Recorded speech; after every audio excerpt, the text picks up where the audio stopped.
दोस्तों, स्वागत है आपका अपने यूट्यूब चैनल पीसी वेयर में। इस वीडियो में पढ़ेंगे आज हम डिजिटल भुगतान और प्लेटफॉर्म के बारे में। ये अपना इंटरनल असाइनमेंट नंबर है 5। ये जो क्वेश्चन है ये RSCIT की जो मेन एग्ज़ाम है उसके लिए इम्पोर्टेंट क्वेश्चन है, एवं जो प्रतियोगी परीक्षा हैं उनके लिए भी ये क्वेश्चन क्या हो सकते हैं, इम्पोर्टेंट हो सकते हैं।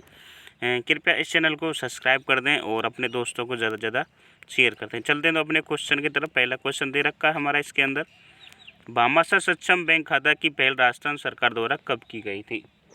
राजस्थान सरकार में ये भामाशाह चालू हुआ था, उसमें बैंक खाता खोला गया था जीरो बैलेंस से। उसकी जो शुरुआत हुई थी वो कब हुई थी, तो सरकार द्वारा शुरुआत की गई थी उसकी दे रखा है फर्स्ट में कि वर्ष 2014 में शुरुआत की गई थी, वर्ष 2015 में, वर्ष 2016 में या वर्ष 2008 में।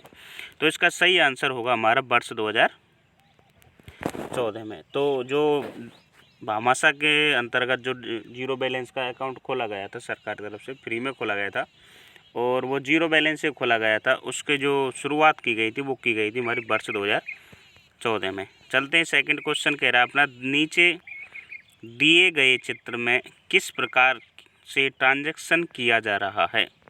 देखो ऑनलाइन प्लेटफॉर्म में है, इसमें हमें डिजिटल भुगतान के बारे में बताया जा रहा है इस लेसन में। तो हम बता दें इसमें टोटल जो हम पेमेंट करते हैं किस हिसाब से करते हैं या फिर किस किस ऑप्शन से आप पेमेंट कर सकते हैं। तो इसमें पूछा जा रहा है कि जो ये फ़ोटो दे रखा है इसमें आप किसके द्वारा ट्रांजैक्शन कर रहे हैं या फिर किसके द्वारा ट्रांजैक्शन किया जा रहा है ये बताना हमें। तो इसमें देखा जाए तो पहला ऑप्शन आ रहा है हमारा क्रेडिट कार्ड, दूसरा ऑप्शन दे रखा है हमारा डेबिट कार्ड, तीसरा दे रखा है नेट बैंकिंग। अगर आपको इसमें फ़ोटो के हिसाब से पता कैसे चलेगा कि आप ट्रांजैक्शन किस से कर रहे हैं, तो जिसकी डिटेल मांग रहा है वो उसी के पेमेंट किया जा रहा है। तो हमें पता है कि इसमें 3 ऑप्शन आ रहे हैं, क्रेडिट कार्ड, डेबिट कार्ड और नेट बैंकिंग, और इसमें टिक हो रहा है हमारे केस में डेबिट कार्ड पे। इसके अलावा इसमें जो डिटेल मांगी जा रही है वो किसकी मांगी जा रही है, डेबिट कार्ड की मांगी जा रही है। अब इसमें डेबिट कार्ड पे जैसे हम क्लिक करते हैं, डेबिट कार्ड के बाद इसमें मांग रहा है नेम ऑन कार्ड, जो कार्ड पे नाम दिया गया है उसका नाम लिखना है। दूसरे ऑप्शन में मांग रहा है कार्ड नंबर। फर्स्ट में मांग रहा है हमारा नेम ऑन कार्ड, जो जिसका कार्ड है उसका नाम लिखना है। दूसरे नंबर पे है कार्ड नंबर हमारा 16 अंकों का होता है। और तीसरे नंबर में मांग रहा है एक्सपायर डेट, ये जो अपना ATM कार्ड है, डेबिट कार्ड है, ये कब तक वैलिड है उसकी डेट डालनी है। उसके बाद नीचे मांग रहा है तुम्हारा क्या CCV नंबर या फिर CVV नंबर, ये दोनों ऑप्शन से बोला जाता है। इसका जो नंबर होता है ये 3 या फिर 4 अंकों का होता है। ये जो नंबर होता है ये हमारे ATM के बैक साइड में होता है, एक काली पट्टी होती है, उसके बाद में अंक लिखे होते हैं 3 या 4, तो वो नंबर हमें यहाँ डालना होता है। तो इस क्वेश्चन के हिसाब से जो हमारा सही आंसर होगा वो क्या होगा, डेबिट कार्ड। तो ये पेमेंट हमारा किससे किया जा रहा है, सही आंसर क्या हो जाएगा हमारा डेबिट कार्ड। चलते हैं अगले क्वेश्चन की तरफ। अगला क्वेश्चन क्या कह रहा है हमारा, नीचे दिए गए चित्र में किस प्रकार के ट्रांजैक्शन किया जाए। दूसरे ऑप्शन में देखा जाए तो हमें किस पे ऑप्शन हो रहा है नीचे, नेट बैंकिंग पे, क्योंकि नेट बैंकिंग से हम पेमेंट करते हैं। तो नेट बैंकिंग के अंदर फिर नेट बैंकिंग चॉइस करने के बाद हमें मांगता है वो बैंक का नाम, कि आप जो नेट बैंकिंग से पेमेंट कर रहे हो तो आप कौन सी बैंक से पेमेंट करना चाहते हैं। तो अगर आप नेट बैंकिंग चुनते हैं तो क्या करता है ये थर्ड पार्टी पोर्टल या सेकंड पार्टी पोर्टल पे भेज देता है। जैसे आप बैंक चॉइस करते हैं, जिस बैंक को आप चॉइस करते हैं उसकी साइड पे आपको क्या कर देता है, भेज देता है, जिससे कि आप वहां जाके अपने ID पासवर्ड से लॉगिन करके और पेमेंट कन्फर्म कर सकें। तो ऑप्शन में हमारे यहाँ दे रखा है, फर्स्ट में दे रखा है नेट बैंकिंग से पेमेंट, दूसरा कह रहा है कि क्रेडिट कार्ड से पेमेंट, तीसरा कह रहा है डेबिट कार्ड से पेमेंट, चौथा कह रहा है इनमें से कोई नहीं। तो हम जानते हैं कि जो अपना ट्रांजैक्शन हो रहा है वो किससे हो रहा है, सही आंसर हो जाएगा हमारा नेट बैंकिंग। चलते हैं अगले क्वेश्चन की तरफ। अगला क्वेश्चन है हमारा चौथा, इसमें कह रहा है कि निम्न उदाहरण है दे रखा है, भीम दे रखा है, फ्रीचार्ज दे रखा है, SBI बड़ी दे रखा है, पेमेंट दे रखा है, ये किसके उदाहरण हैं। तो ऑप्शन देखते हैं हम। पहला ऑप्शन दे रखा है क्रेडिट कार्ड, दूसरा दे रखा है मोबाइल वॉलेट, तीसरा दे रखा है डेबिट कार्ड, चौथा दे रखा है इनमें से कोई नहीं। ये पूछा जा रहा है कि ये उदाहरण किसके हैं। तो हमें देखा जाए, देखो पेटीएम है, पेटीएम हमारा किसका उदाहरण है, मोबाइल वॉलेट का है। SBI बड़ी है, मोबाइल वॉलेट का है, फ्रीचार्ज है, भीम है, ये सभी हमारे किसके, मोबाइल वॉलेट के उदाहरण हैं। देखो ना तो ये क्रेडिट कार्ड है ना ये डेबिट कार्ड है, और इनमें से कोई नहीं आंसर है नहीं है, तो इसका आंसर हो जाएगा हमारा क्या, मोबाइल वॉलेट। मोबाइल वॉलेट का मतलब है इनको आप मोबाइल में स्टोर करके ऐप को इंस्टॉल कर सकते हैं, इसके द्वारा आप पेमेंट कर सकते हैं, अपना बिल भर सकते हैं कोई भी यहाँ पे ट्रांजैक्शन कर सकते हैं, किसी दूसरे को पैसा भेज सकते हैं। ये सारे काम हमारे किससे होते हैं? मोबाइल वॉलेट के द्वारा होते हैं। चलते हैं अगले क्वेश्चन की तरफ। 5वां क्वेश्चन है हमारा, ऑनलाइन डिजिटल भुगतान के माध्यम है। अब ऑनलाइन हो या डिजिटल हो, बात है कि ऑनलाइन या डिजिटल भुगतान हम किस किस के माध्यम से कर सकते हैं। पहला ऑप्शन दे रखा हमारा डेबिट कार्ड, दूसरा दे रखा नेट बैंकिंग, तीसरा दे रखा क्रेडिट कार्ड और चौथा दे रखा दिए गए सभी। तो हमको पता है हम ऑनलाइन पेमेंट करते हैं। ऑनलाइन पेमेंट करते हैं, कोई हम सामान खरीदते हैं ऑनलाइन किसी ऐप्स के द्वारा, किसी साइट के जरिए हम पेमेंट करते हैं, या फिर हम किसी को अपने जो फीस वगैरह भरते हैं, किसी की फॉर्म की फ़ीस भरते हैं, तो उसका भी हम क्या करते हैं? भुगतान करते हैं। तो उसका माध्यम दे रखे हैं हम किस किस से कर सकते हैं। तो पहला दे रखा है हमारा डेबिट कार्ड, डेबिट कार्ड से कर सकते हैं। दूसरा दे रखा हमारा नेट बैंकिंग, नेट बैंकिंग से भी हम कर सकते हैं। तीसरा दे रखा क्रेडिट कार्ड, क्रेडिट कार्ड से भी हम कर सकते हैं। इससे अगले वाले क्वेश्चन में हमने देखा था कि तीनों ऑप्शन आ रहे थे हमारे, डेबिट कार्ड, नेट बैंकिंग और क्रेडिट कार्ड। उसमें प्रत्येक में से आपका ऑप्शन आता है, आपको किस से पेमेंट करना है वो आपके ऊपर डिपेंड है। आपके पास क्रेडिट कार्ड है, डेबिट कार्ड है या नेट बैंकिंग है, आप जिससे पेमेंट करना चाह रहे हैं उससे कर सकते हैं। जबकि ऑप्शन उसमें हमारे क्या आते हैं? तीनों आते हैं। तो इसका जो सही आंसर होगा क्या होगा हमारा? उपयुक्त सभी, दिए गए सभी। जो ऑनलाइन भुगतान है, डिजिटल भुगतान है, आप सभी से कर सकते हैं। चलते हैं 6वें क्वेश्चन की तरफ। 6वां क्वेश्चन कह रहा है, बड़े चित्र में योजना दर्शाया गया है। योजना का नाम देखते हैं। योजना का नाम दे रखा है जनधन योजना, आवास योजना, भामाशाह योजना। देखो इसमें देखो हमें पता चल रहा है जो ये योजना है हमारे किससे संबंधित है? जनधन योजना से संबंधित है। तो इसका सही क्वेश्चन क्या हो जाएगा हमारा? जनधन योजना। चलते हैं अगले क्वेश्चन की तरफ। इस क्वेश्चन में कह रहा है ये मशीन दिखाई गई है हमारे साथ में, दिखाई गई मशीन का नाम क्या है? आपने सभी ने ये मशीन देख रखी है। ये मशीन हमें क्या मिलती है? मॉलों में मिलती है, या फिर हम किसी बैंक वगैरह में या फिर कोई बीसी वगैरह में जाते हैं तो आप जैसे एटीएम से पैसे निकलवाते हैं, वहाँ बड़ा एटीएम तो होता नहीं है, छोटा होता है, वहाँ से ये मशीन आती है, पॉस मशीन। इसके द्वारा भी आपको पैसे अपने खाते में ट्रांसफ़र करके आपको पैसे दे सकते हैं। या फिर ये बड़े बड़े मॉलों में पेमेंट करने के काम आती है। इससे हम डेबिट कार्ड यूज़ कर सकते हैं, क्रेडिट कार्ड यूज़ कर सकते हैं, दोनों को आप यूज़ कर सकते हैं। इसका काम क्या है? इस मशीन का काम है, फर्स्ट में आपके जो डेबिट कार्ड है, क्रेडिट कार्ड को उसको पढ़ेगा किसके नाम से है। उसके बाद आपका बैलेंस भी चेक करेगा कितना बैलेंस है, और आपको एक ट्रांजैक्शन करने के लिए बोला जाएगा कि आपका कितना पेमेंट है, पेमेंट डालना होगा, आपका उससे पेमेंट हो जाएगा। आपका कोड है वो कोड डालना पड़ेगा। अब इसमें पेमेंट होने का सिस्टम क्या है? जो आपका जितना पेमेंट है वो आपके अकाउंट से सीधा जो दुकानदार है या फिर मॉल वाला उसके अकाउंट में पैसा ट्रांसफ़र हो जाता है। तो इससे पूछा क्या गया? मशीन का नाम पूछा गया। तो पहला कह रहा है कि प्रिंटिंग मशीन, प्रिंटिंग मशीन है नहीं अपनी। दूसरा कह रहा है पॉइंट ऑफ सेल मशीन, इसको बोलते हैं point of sale machine, POS machine. ठीक है, ये क्या काम आती है? ऑनलाइन पेमेंट लेने के काम आती है, मॉल वगैरह में काम आती है। तो सही आंसर क्या हो जाएगा हमारा इसका? POS या फिर पॉइंट ऑफ सेल मशीन।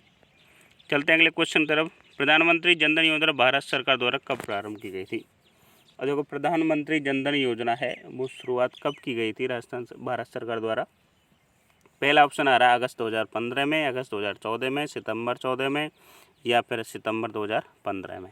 तो इसका सही आंसर हमारा क्या हो जाएगा? अगस्त 2014 में। ये क्वेश्चन कई बार पूछ लिया गया है, इसको हमें याद रखना है। कॉम्पिटिटिव एग्जाम की तरफ से या फिर आप जो RSIT मेन एग्जाम है उनमें भी कई बार पूछा गया है। चलते हैं अगले क्वेश्चन की तरफ। 9वां क्वेश्चन कह रहा है कि अपना ऑनलाइन बैंकिंग, नेट बैंकिंग के उपयोग हेतु क्या आवश्यक है? ऑनलाइन बैंकिंग, नेट बैंकिंग के उपयोग हेतु क्या आवश्यक है?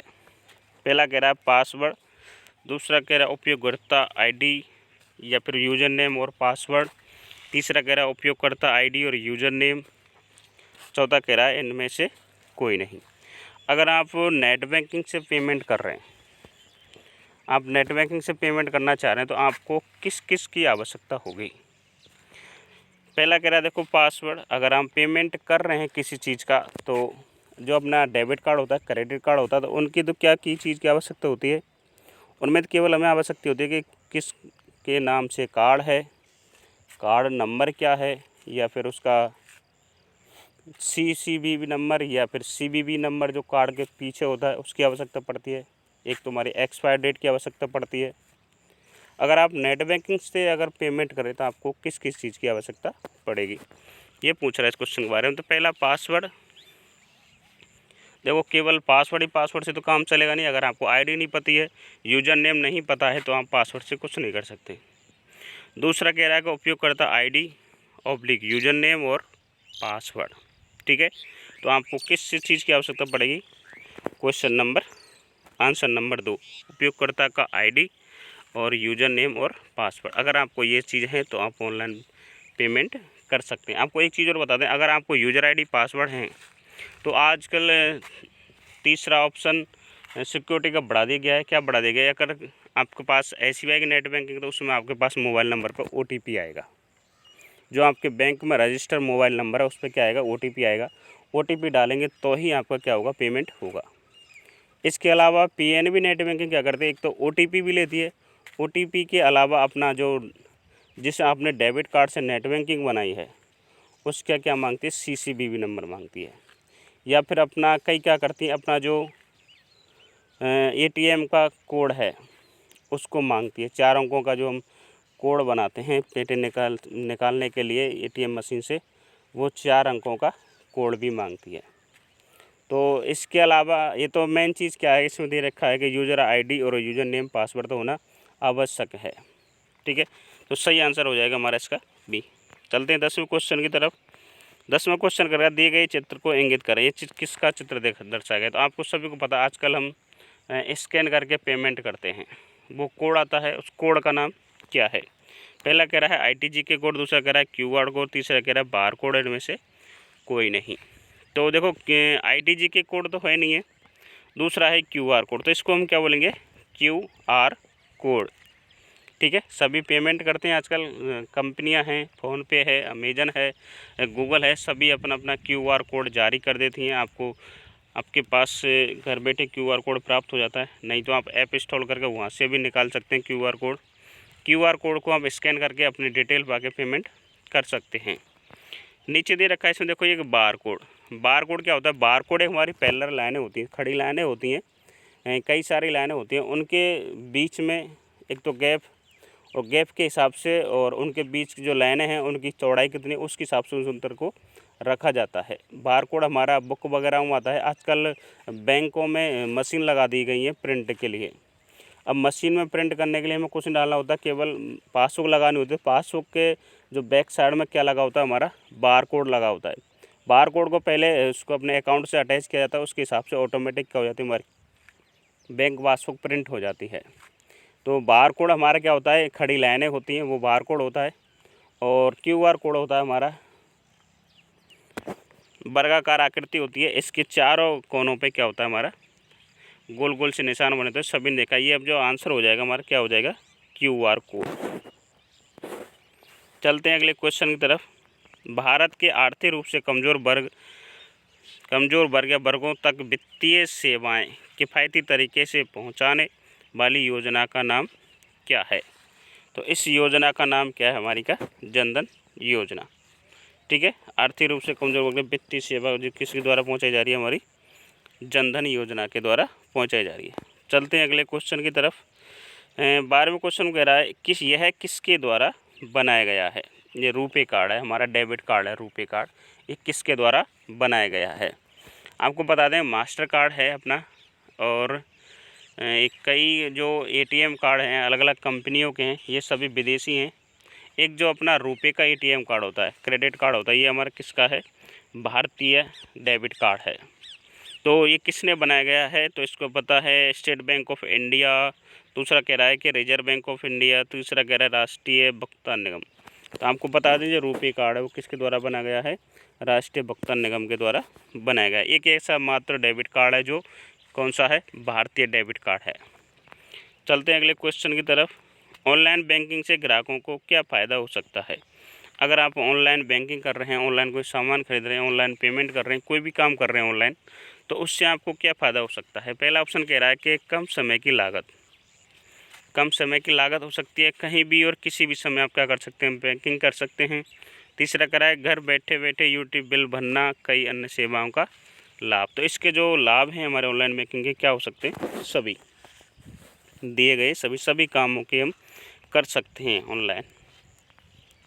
14वां क्वेश्चन कह रहा है कि निम्नलिखित में से कौन से लाभ PMJDY से जुड़े हैं? प्रधानमंत्री जन धन योजना, इसके द्वारा कौन कौन से लाभ जुड़े। अब इसको देखो, जो प्रधानमंत्री जनधन योजना है इसका नाम बदल दिया गया है, इस टाइम इसका लाभ कर दिया गया है चिरंजीवी योजना। आपको सभी को पता होगा आजकल सभी का रजिस्ट्रेशन हो रहा है चिरंजीवी योजना। पहले क्या है कि ये जो प्रधानमंत्री जनधन योजना है केवल जिनको NFS है, NFS कहते हैं जिनको खाद्य सुरक्षा के द्वारा जो अनाज मिलता है उनको ही केवल ये लागू था। अब इसको क्या कर दिया है, जिसको अनाज नहीं मिलता है या फिर कोई गवर्नमेंट कर्मचारी है, कोई संविदा कर्मचारी है, सभी के लिए इसको लागू कर दिया गया है। अगर आप संविदा कर्मी हैं, गवर्नमेंट हैं या फिर कोई दूसरे एम्प्लॉय हैं तो आपको इसका क्या है कि 850 रुपये 850 रुपये का आपको एक भुगतान करना पड़ेगा, जिससे आपको 1 साल का क्या मिलेगा, पॉलिसी मिलेगा, बीमा मिलेगा पूरे परिवार के लिए मात्र 850 रुपये में। इसकी योजना का नाम क्या कर दिया, अभी बताया था मैंने, चिरंजीवी योजना। इसमें वैल्यू भी बढ़ा दी गई है। अब इसमें दे रखा है हमारे बुक के हिसाब से दे रखा है। इसमें 5000 ओवरड्राफ्ट है, 10 लाख के दुर्घटना बीमा है और 30,000 रुपये जीवन बीमा कवर है। इसको बढ़ा दिया गया है सभी को, ठीक है। तो इसमें जो योजनाओं में जो लाभ मिल रहे हैं प्रधानमंत्री जनधन योजना के, वो क्या मिल रहा है, हमें क्या ध्यान रखना है, सभी लाभ हमारे इसके द्वारा मिलते हैं। तो इसका सही आंसर क्या हो जाएगा, उपरोक्त सभी।